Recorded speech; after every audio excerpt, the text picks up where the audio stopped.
What's up, everybody? It's Josh Trent. Welcome to the podcast. I am here for an AMA. What does AMA stand for? It stands for Ask Me Anything, because to the degree that we're willing to go into any subject, that's the degree we're liberated. I've always shared on this podcast that we are only as liberated as our darkest secrets. Mar, can you relate to this? By the way, y'all, if you haven't met Mar, she's our co-host. Mar is literally the ride or die that goes deep with me, offering the feminine perspective, which is so vital, also your own human perspective, on these AMAs. Do you agree with this, Mar? Do you resonate with what I'm sharing right now? I do, and I'm still letting it unfold for myself because there might be secrets I don't even know about, and I think that's where all the magic happens. It's when you tap into all the unconscious stuff, all the secrets you've hidden from yourself even. I think that's when the real change happens. Yeah, I love that you said hidden from yourself. How many ways do we, I'm raising my hand, hide things from ourselves? And it's no knock on us as human beings. Like, we're all doing the best we can with the level of awareness, level of consciousness we have. And it really begs a deep question. What is the point of all this suffering, right? Like, why do we suffer so much? What is this all about? And how do we make meaning and love with and through the suffering? We have a question today from our listener, Jared. I think I'm saying his last name correctly. Jared Fekete. Is it Fekete or Fekete? I'm guessing it's Fekete. Probably. Anyways, Jared is asking a powerful question. Now, before we get into this, I want to let y'all know that this is our commitment on this podcast, not just AMAs, but every full-length podcast. And that is to take these large concepts of information and simplify them down into digestible pieces that you can practically use in your life today at any time. That's the goal. So some of the things we talk about are very esoteric, they're very long-ranging, but today the intention is to reach the heart of anybody that's having a dark night of the soul and show you ways that you can begin this ending of the war, how you can make peace with your inner war. So as always, the show is free. There's no fee for this show. But if you're already buying wellness products, just head over to joshtrent.com/store and get the hookup. I've cut out the middleman so you can get the best prices for the best organic, everything you ever need for your body from head to toe at joshtrent.com/store. Mar, let's get into this today. This is a really deep one. Mm-hmm. Did you listen to the question already, or are we just going to listen to it live together? I just listened to it briefly, but I wanted to leave the real things that come up for the live session so that it's all like very new and authentic. So let's listen to it. Full transparency. I haven't heard this. We're going to hear it live right now. So let's get into this question.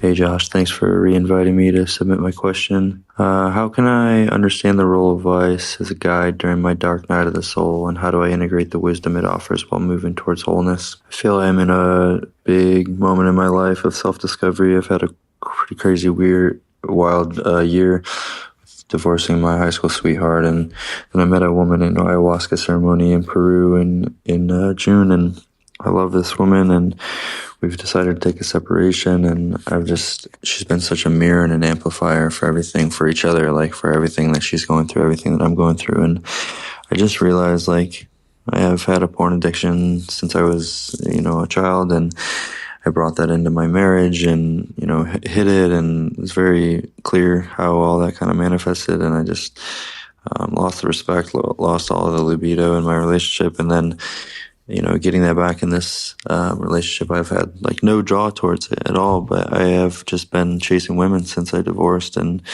but then I found this woman, and everything changed, and I wanted to shapen up and everything, and I just realized now that we're separated that it just comes back. It's like I wanna fuck and like not think about it, but then I don't want to ruin the chances of going back, so I'm just like so torn right now, and it feels so childish, but it's also so important.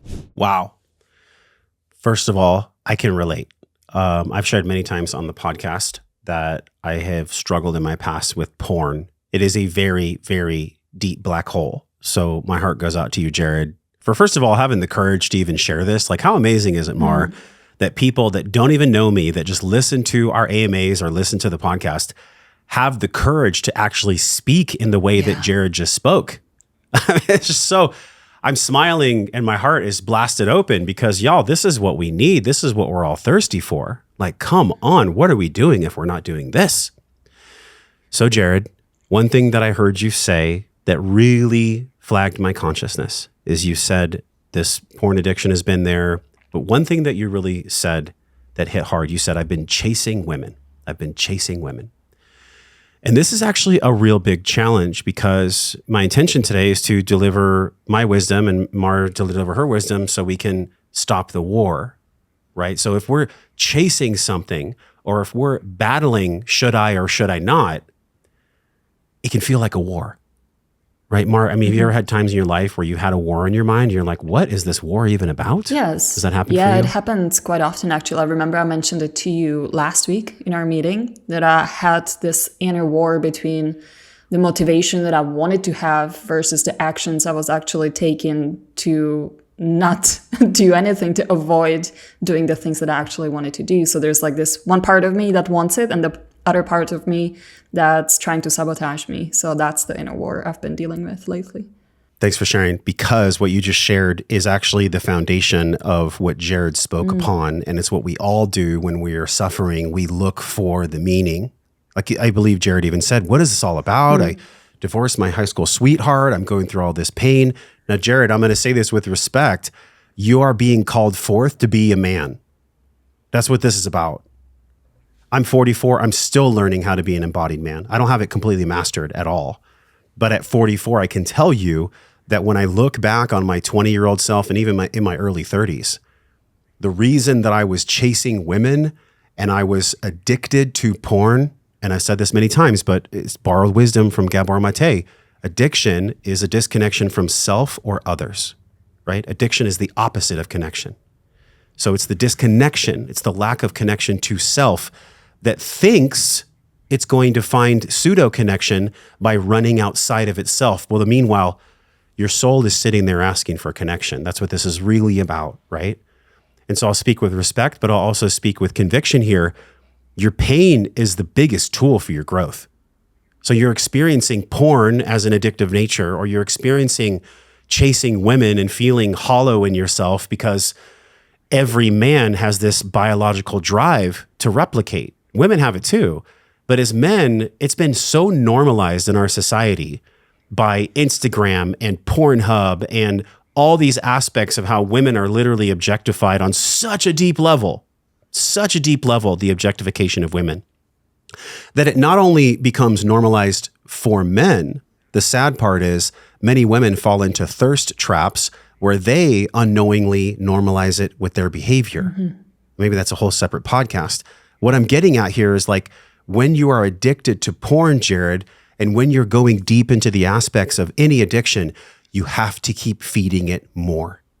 I remember when I was deep in addiction, I had to keep going to more aggressive scenes. I had to keep watching really gross stuff that I went through a massive purging process over. And actually, Mar, when we were doing breath work here during our retreat, there was still residue in there that I ended up sharing with the group at 44 years old that I didn't even know was there. In other words, I had unconscious incompetence to the residue that pornography created in my signature of living that I got to belch out and burp out and breathe out through my breathwork ceremony. The reason I'm sharing this is because I chased women too. And I think it's just this really challenging thing that we experience as men, because on one hand, you're a biological being filled with testosterone, right? And so when you're in your 20s, like you're basically a walking testosterone stick where you're just looking to hook up and play and do all these things. Am I here to say that conscious sex from that place is wrong? No, I'm not. If you really love someone and you feel like you respect them and you have a unique connection, I think that sex is a beautiful way to experience love, or that's why it's called love making, right? That's the whole point of it all. But what happens is in uncertainty, myself and all of us as men, we fall into this trap where we reach for something that we can create as certain. And an orgasm, or that deep breath after you orgasm, or even the feeling of like the rush you get from catecholamines and epinephrine and norepinephrine when you're using porn, masturbating with porn, or using women to masturbate, because essentially that's what unconscious sex is. You're using a woman's body to masturbate with. The reason why this has been so normalized is because souls like you, Jared, are rare. Souls that want to reflect and go deep into why their behavior is showing up in a way that they despise is rare. Now we're making it less rare. We're bringing the conversation to the internet and the world through this podcast. But really what you get to do is you get to take a deep breath and you get to go to this prayer. And I promise you this prayer can be the starting place for anything. And anybody that's dealing with pornography addiction or having a dark night of the soul, this will help you. You get very quiet. You turn off your phone. If you want to do breath work before you can, you put both hands on your heart. You take a big deep breath in through your nose. You fill your belly. And you do that enough times to where you feel clear. And then you just, with a really humble heart, just ask God for wisdom. And you say, God, what is it that I most need to learn? And how can I be most humble to learn it? God, what is it that I most need to learn? And how can I be most humble to learn it? And you just continue to say that over and over and over again. I remember there was a very similar prayer, yet different, that Paramahansa Yogananda talked about in the Autobiography of a Yogi when he was asking for guidance from God. He asked questions like that to God for, I think, an entire week or a month. And eventually the answer became clear. So Jared, what I'm saying, you must have the courage to be in this for the long haul. You must know that the pain you're experiencing is your most beautiful teacher. I'm not making light of your pain, Jared, but the reason you're addicted is because there is a disconnection or a rejection of a part of you. Maybe it's the feminine part of you. Maybe it's the part of you that wants to feel vulnerable but can't. Maybe you were raised by a mom that didn't give you the signal for trust where you could be vulnerable. Maybe your dad wasn't there. I don't know. But the process of healing starts with an honest, gentle inquiry from your heart, from your soul, to that which created you. And obviously, Jared, your question came to us through the Paul Chek episode, so you already know that God isn't a bearded man in the sky. God is the energy that creates all things and is also paradoxically no thing at the same time. You get to honor the mystery of God by just asking a humble question to God over and over and over again, until somewhat of a little answer becomes clear. And it honestly may just be like a whisper. It may just be like, go talk to that person, or message Josh on the podcast. Maybe this is actually the direction from God that your soul is seeking, just you being in conscious inquiry about this question. So when it comes to pornography, it is a very deep monster. And for me, the monster is always in the corner of the room doing push-ups. At any time, I could relapse. I could go back to that world, but it doesn't draw to me anymore. I can walk into a room with a monster in the corner and just look at it and just send it love. But I can do that because I have gone through such a deep, painful spiritual process of letting go of the hooks of pornography. Because when the hooks come around, I know exactly how to give myself what I need without hurting myself anymore. And what we really need as men isn't found in porn, isn't found in using women's bodies to masturbate through unconscious sex. What we really get to have as men is love for ourselves and nurturing for ourselves that, to be honest, our parents probably couldn't have given us anyways. And your football coach and your teacher and your society and your school and your friends, they all unknowingly participate in tacit approval of solidifying this pornography normalization and over-sexualization of women, because that's part of the depressed economic system that runs in this world. The system of sickness only runs when we keep feeding it. And the sickness of the system when it comes to pornography is fed by unconscious souls. So I just want to share, you're in the perfect place, Jared. You're in an amazing place. We'll go deeper into the layers, but I want to flip it to Mara, because Mara, I believe you've mentioned before, you haven't struggled with pornography at all in your life. No, never been an issue. Okay. But as a woman, share what kind of pain it causes a woman to be with a man who's battling pornography addiction or battling sex addiction. What does that bring to a woman to have to decide upon? What pain does that bring to a woman because she's with a man that is experiencing that? And by the way, Jared, this is not to shame. This is just to go into the depths of the pain as possible, because the answer is here.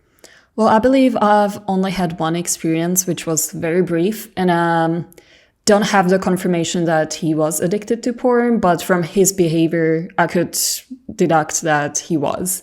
And it's just, it doesn't feel real. It feels like you're trying to perform. It doesn't feel like there's any connection. It's just like scripted thing that's supposed to look and be a certain way, but there's no real feelings.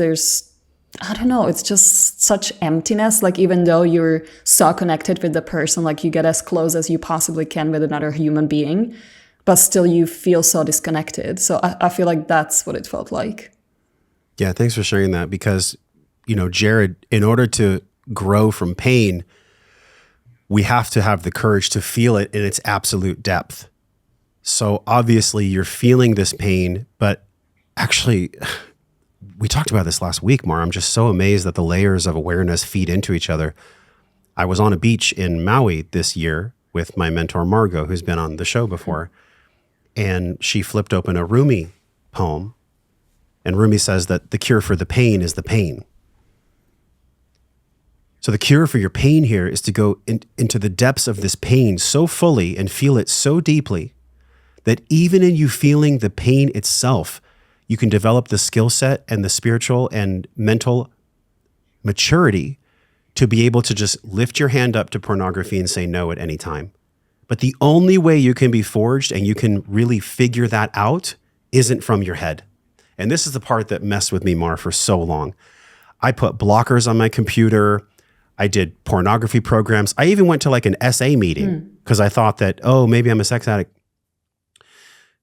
The only thing that really healed me was actually a blessing through ayahuasca that pushed me so deep into my pain and gave me such a psychic break where I was throwing up in a bucket on the face of my future son, with ayahuasca shouting at me so loud, saying, if you continue to watch porn, this is what your life will become. You are vomiting on the soul of your unborn son. That was the severity that I needed. I mean, I can still feel that right now, just talking to you about it. And that was 2019. Do you have to go to ayahuasca to have that experience? No, you don't. And actually, for 2 years, I recovered from that experience, which I've talked about many times on the show and with Paul on our episode.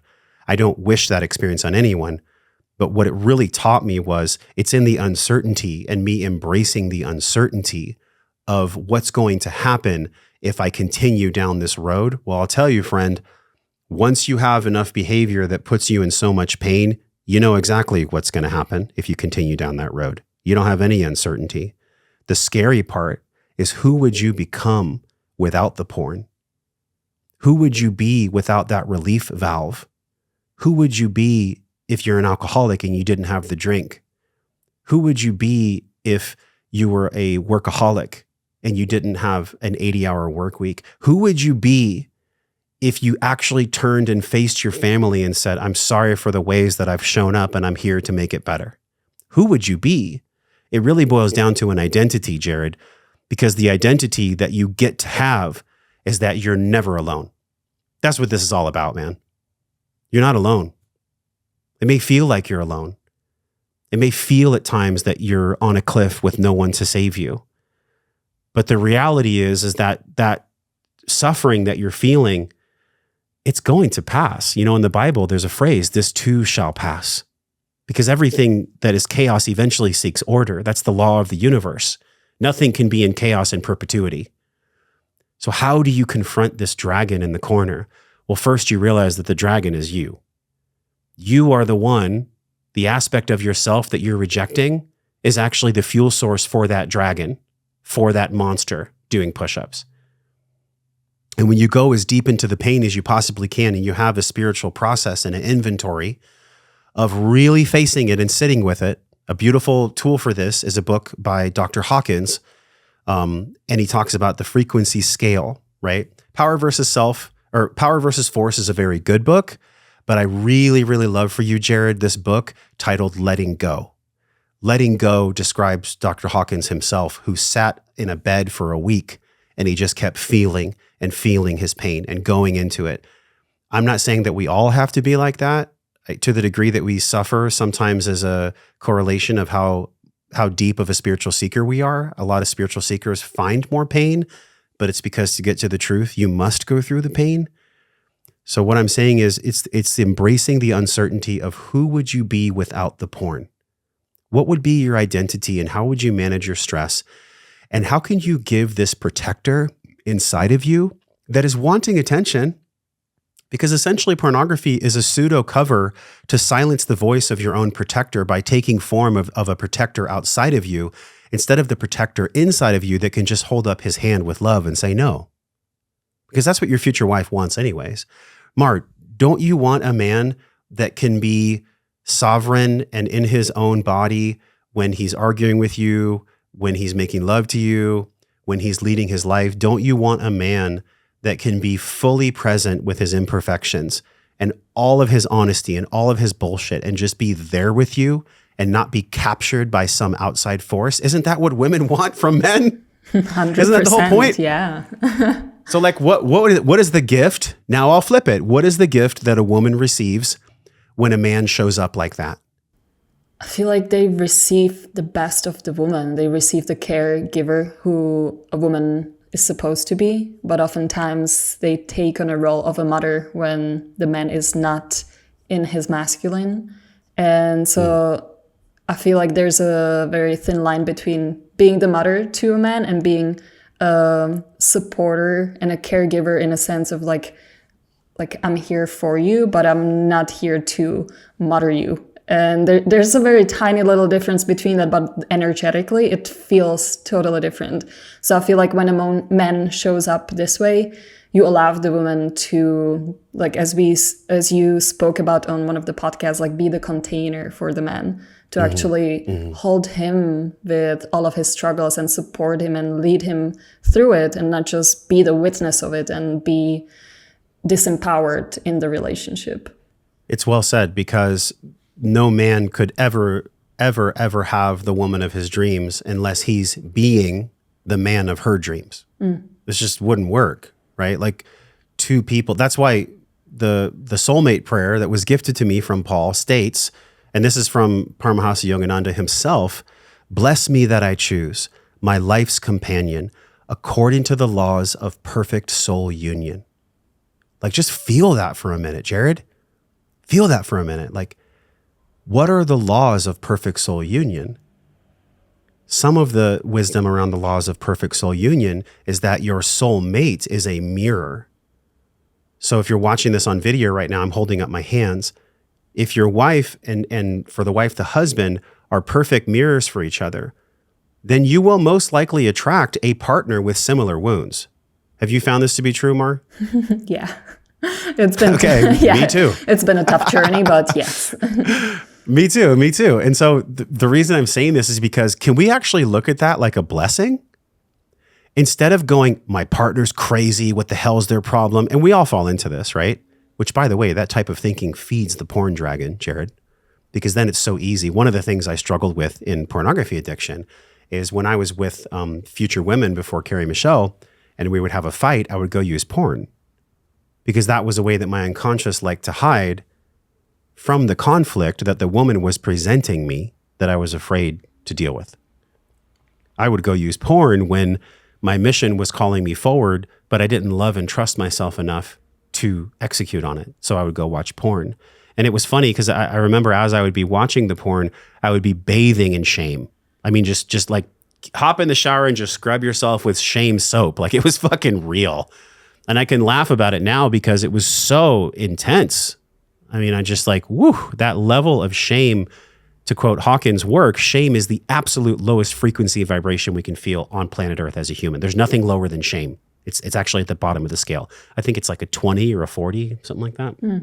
But what I'm sharing here is like, man, your purpose is actually going to be birthed through pain. When a woman brings a child into the world, it is the most painful thing.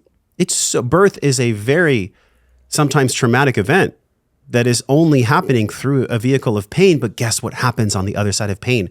Once the vagina has spread and torn and brought life into the world, guess what's on the other side? This beautiful being, this beautiful baby, this beautiful soul that was birthed through a canal of pain. It's like the Creator designed it this way, Jared. The Creator designed it this way. So as we're birthing into the new man, or for Mar, the new woman, I'm curious. And Jared, I promise we're going to get back to the practical stuff around porn because I have some deep value to share. But I'm curious, Mar, for you, what is a dark night of the soul that you've been through where it felt like a birthing process? Lots of tearing, lots of, pain and ripping and all kinds of stuff. That on the other side of it, you were like, wow, I'm so glad that happened. It's hard to see it in the moment, but like looking back, I can see it perfectly clear. But one interesting thing that all of us shared, Jared and you, and what I'm about to share too, is we all did plant medicine. We all participated in an ayahuasca ceremony, and suddenly there's this darkness that's emerging, and I feel like it's just an amplifier of what's been hiding within, and suddenly it brings it all up at the same time in a very, very intense form. And that's what happened to me. So I lived in Peru, and at that time I got into plant medicine. I met my ex-boyfriend, and we got into the pandemic. So it was a triple hardship all merged together. And now I can laugh about it, but at that time I was struggling really, really bad mentally. And I didn't really realize the impacts of the plant medicine at the moment, because I just saw like the wisdom from the plant medicine and the beauty of it. And yes, the ceremonies were difficult, but at the same time they gave me so much. But then why did I meet my ex, who really brought me to the lowest point of my life at the same time as I started doing plant medicine? And of course, losing my job because of COVID, and just being stuck with him in the lockdown, and being in this really toxic dynamic where we would just fight every day. I would cry every day for hours, and I was like so close to fall into depression. I was like having panic attacks, and like it was the darkest time of my life. And oh my God, like I feel like I recently recovered from it now, a few months ago probably, which has been already 3 years since that happened, since the relationship ended. And I can see the beauty of it, because it showed me all the trauma that I couldn't see before. It showed me my personal traits that I didn't like how I showed up with other people, like the toxic traits that I was bringing into the relationship, which I couldn't see at that moment because I could only see his flaws. And I was like, I'm just the victim here. Like, I'm not doing anything wrong.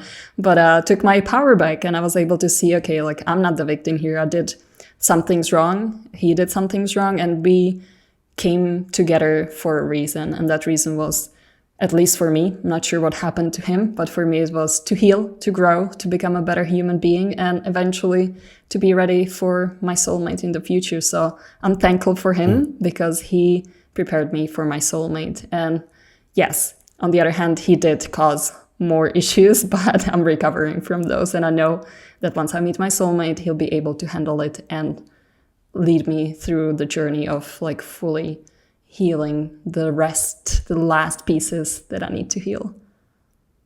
How deep into the pain did you have to go before you got the wisdom? I don't know how much deeper it can go really, but I have no willingness to live anymore. Not that I wanted to kill myself, but I didn't want to be alive. I just didn't want to be here. I saw no point of being alive, of continue like doing all the things again and again, and just being stuck in the same routine and the relationship and all of that. So for me, this was the lowest point. So I did as deep as I needed to go in that time. And what was the part of yourself, the toxic part that you recognized that you gave the gift of goodbye to? I feel like there were plenty. I really struggled with communication. I was closing myself off instead of communicating my truth and how I was feeling. So that was one of the things. But I also was participating in this toxic dynamic. So that was one of my traits. Like, I willingly participated. I wasn't able to say no to it because some part of me needed that to learn the lesson. So I just let somebody cross my boundaries over and over and over again until one day I was so fed up and so angry and so disgusted by it that I was like, I can't take this anymore. So you broke up with him? I'm not even sure anymore. I know that I said it. I was like, I'm done. Like, I'm leaving. And he was at that point, he was like, okay. Like, we broke up many, many times before, but we always got back together. But there was like one point that I was like, I just cannot look you in the face anymore because I was so disgusted by him. Wow. That's big. I appreciate you sharing that because, if pain was a pie chart and growth was a pie chart, peace is in the center once we remove all the slices, but every slice looks and feels different for everyone else. But in the center of that pie is the peaceful place that we all desire. That's so easy most times to do when you're single, especially if you're single and you're not on a spiritual path. But I will share that there's always this fleeting voice that whispers in our ear when we lay our head down on the pillow at night.